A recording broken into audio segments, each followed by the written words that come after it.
नमस्कार, स्वागत है आपका द फोर्थ स्टेट यूट्यूब मंच पर। मेरा नाम है रविंद्र सिंह शोरान। आज खबर आ रही है बर्फ से ढके लद्दाख के पहाड़ों के बीचों बीच। खबर आ रही है देश के जाने माने पर्यावरणविद, शिक्षाविद और थ्री इडियट्स फिल्म के हीरो के तौर पर जिनको डिपिक्ट किया गया था फिल्म में, हिंदुस्तान में ऑल्टरनेटिव स्टडीज या वैकल्पिक शिक्षा के बारे में एक अलख जगाने वाले सोनम वांगचुक के बारे में। सोनम वांगचुक, जिनको कोई परिचय की जरूरत नहीं है, भारत सरकार को भी लगा था कि उनको परिचय की जरूरत नहीं है। जाहिर है उनके लिए भारत सरकार के मन में बड़ी सम्मान था, इज्जत थी, और इसीलिए उनको एक लैंड, करीब 1000 कनाल की लैंड उनको दी गई। कहां दी गई? लद्दाख में दी गई। कब दी गई? साल 2018 में। क्यों दी गई? उनको दी गई क्योंकि उन्होंने जो शिक्षा पर काम किया है, शिक्षा पर बड़ा बेमिसाल काम किया है। ये सब जानते हैं, सब मानते भी हैं। बहुत अच्छा काम किया है, पर्यावरण के लिए बहुत अच्छा काम किया, बड़े सक्रिय हैं। ठीक है, उन इसलिए उनका जो इंस्टीट्यूट है, Himalaya institute of alternatives, Sonam Wangchuk को कहा गया कि आप ये जमीन ले लीजिए, 1000 एकड़, 1000 कैनाल से ज्यादा की जमीन है, और यहाँ पर आप एक यूनिवर्सिटी बनाइए ताकि स्टूडेंट्स जो हैं, छात्र जो हैं, वो एक वैकल्पिक शिक्षा ले पाए। ठीक है, 2018 में। अब कल खबर आई है कि उस जमीन को, जो अलॉटमेंट थी, सरकार ने वो कैंसिल कर दिया। जमीन दी गई थी उनको लीज पर, शायद 40 साल की शायद लीज थी उस पर। तो उनका विचार ये था कि इस पर आप ऑल्टरनेटिव स्टडीज वाली एक यूनिवर्सिटी बनाइए जिससे लोगों को फायदा हो, क्योंकि आपका जो आइडिया है, जाहिर है सरकार उससे सहमत थी। कल ही खबर आई है कि वो लीज कैंसिल कर दी गई। जाहिर है कैंसिल करी है तो सरकार की तरफ से भी बयान तो आएगा। बयान आया है, बयान ये आया है कि वो लीज पर अब जो दी गई थी, जिन शर्तों के तहत दी गई थी, उन शर्तों पर काम नहीं हुआ। मतलब रजिस्ट्रेशन नहीं कराया गया, कब्जा नहीं लिया गया जमीन का, तो इसलिए अब क्या करेगी सरकार? नियम यही है, तो कैंसिल कर दिया।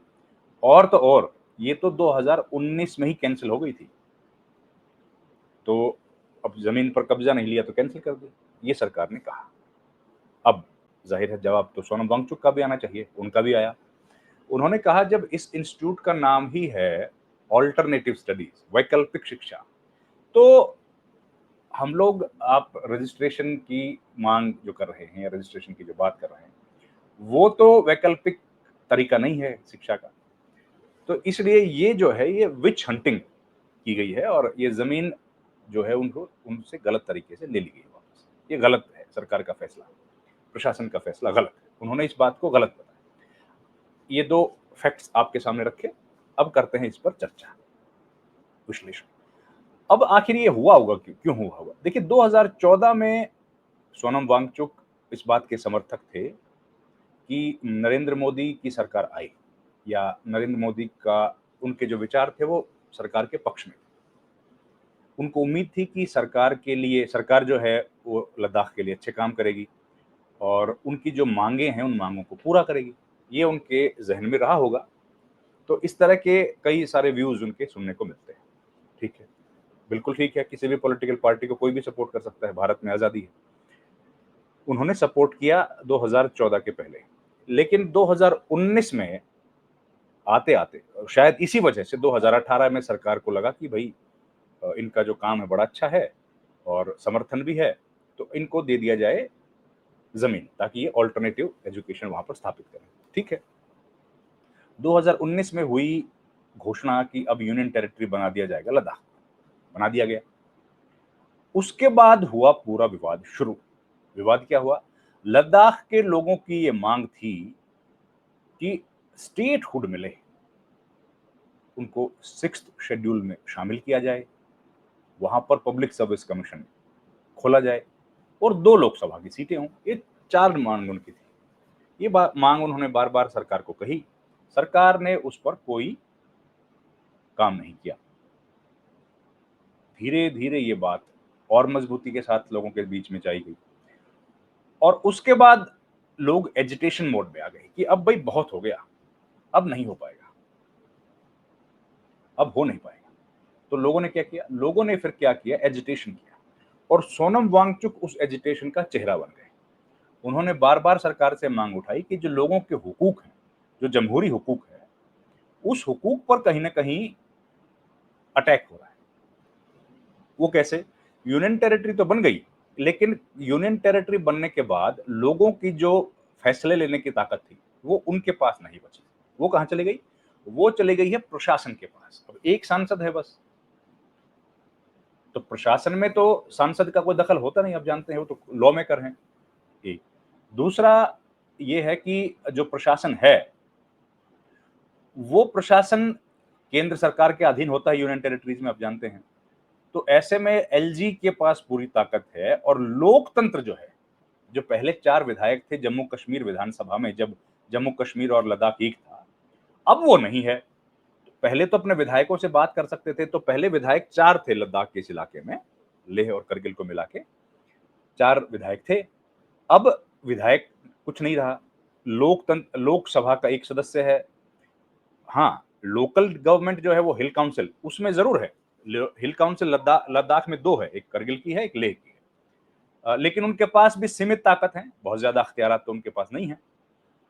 ऐसे में लोगों को अब लगता है कि भई हमको पूरी तरीके से जमहूरी निज़ाम हमारा हो, स्टेटहुड हमको दिया जाए और उनका तो कहना ये भी है कि भई विधानसभा भी बने, लेजिस्लेचर हो यहाँ, जैसे दिल्ली में है, जैसे पुडुचेरी में है, वैसा हो।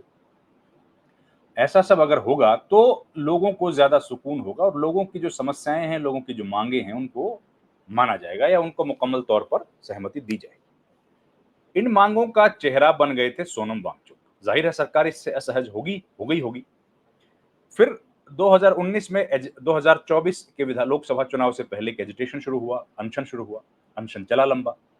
अनशन जब चलता रहा तो फिर बीच में आ गए लोकसभा चुनाव। तो अनशन को मुलतवी कर दिया कि अभी इसको पोस्टपोन कर देते हैं ताकि किसी राजनीतिक दल को इसका लाभ ना मिले या किसी राजनीतिक दल को इसका नुकसान ना हो।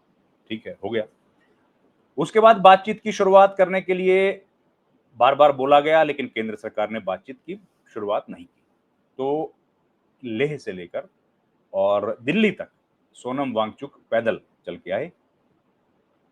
के आए और उन्होंने दिल्ली में कहा कि भाई बातचीत तो शुरू करो और उनको उसके बाद डिटेन किया गया और फिर उनको लद्दाख भवन में वो जाना चाहते थे राजघाट पर लेकिन उनको लद्दाख भवन लेके छोड़ दिया गया। लद्दाख भवन में वो गए और उसके बाद उन्होंने वहां पर कुछ दिन के लिए एजिटेशन किया, भूख हड़ताल की, अनशन किया। उसके बाद सरकार ने सहमति दे दी कि अब हम लोग बातचीत करेंगे आपके साथ। बातचीत सरकार ने शुरू कर दी। एक दौर की बातचीत हुई मई में, जनवरी में, फिर मई में हुई। उसके बाद से अब बातचीत नहीं। तो सोनम वांगचुक ने कहा था कि 15 अगस्त तक अगर बातचीत की शुरुआत नहीं होगी तो हम लोग अनशन करेंगे। लेकिन वो अनशन टल गया क्योंकि हिज होलीनेस दलाई लामा साहब आजकल लेह में हैं।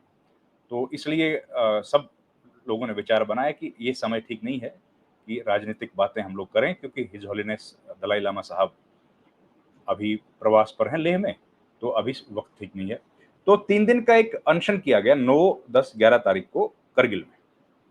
करगिल में अनशन में सोनम वांगचुक भी शामिल हुए और लेह एपेक्स बॉडी के बाकी सदस्य भी शामिल हुए और करगिल के लोग भी शामिल हुए। तो वो एक प्रतीकात्मक था, संदेश दिया गया कि भाई अगर आप लोग हमारी बात नहीं मानेंगे, बातचीत नहीं शुरू करेंगे तो हम लोग लंबा अनशन लोकतांत्रिक तरीके से करेंगे। एपेक्स बॉडी जो है आप जानते हैं 2 अलग-अलग बॉडीज हैं, एपेक्स बॉडी और केडीए।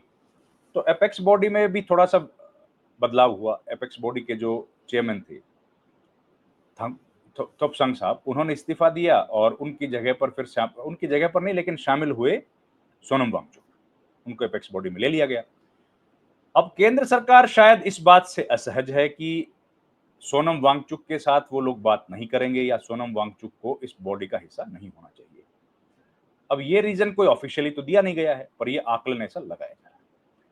अब जो भी रीजन है लेकिन लद्दाख के लोगों का कहना है कि बातचीत तो शुरू की जाए, एक। और दूसरा लद्दाख के लोग ये कहते हैं कि भाई हमारे रिप्रेजेंटेटिव कौन हो, इसका फैसला तो हमको करना है, आपको तो नहीं करना है। यानी केंद्र सरकार को तो उस व्यक्ति से बात करनी है जिसको यहाँ से दिल्ली से लेह से भेजा जाए या लद्दाख से भेजा जाए, करगिल से भेजा जाए। तो ये बात उन्होंने कही।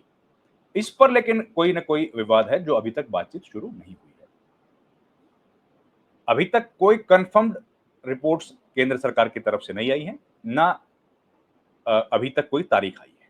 अब देखते हैं कब आएगा। लेकिन ये खबर है कि सोनम वांगचुक की जो ज़मीन थी, उसको वापस ले लिया गया है। उनको जो ज़मीन अलॉट की गई थी, वो वापस ले ली। इस वीडियो में इतना ही। आपसे गुजारिश है हमारे चैनल को आप लाइक, शेयर और सब्सक्राइब ज़रूर कीजिए। आपका बहुत-बहुत धन्यवाद।